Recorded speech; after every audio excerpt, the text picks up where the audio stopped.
বই এখনও পাইনি।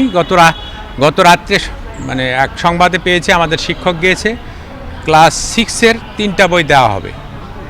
আর বাকি বইগুলির সম্পর্কে আমাদের কোনো ধারণা নাই এবং আমরা সেটাতে এখন আমাদের কোনো ইনফর্ম করা হয়নি। আজকে বই পাই নাই, আমরা তো দেখি প্রতি বছরের প্রথম দিনে বই পাই, এই জন্য একটা আগ্রহ নিয়ে স্কুলে এসেছি, কিন্তু আজকে বই পাই নাই।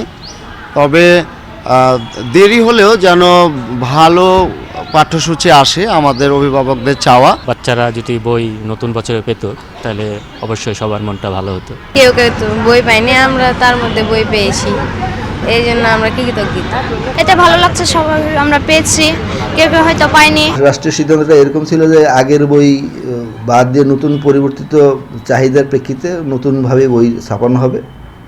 এই ছাপাতে গিয়ে আগের চিন্তাধারা সব বদল হয়ে নতুন চিন্তাধারার প্রেক্ষিতে বই আগে পাণ্ডুলিপি তৈরি করতে দেওয়া হয় যতটুকু আমি জানি, এরপর ছাপাতে দেওয়া হয়।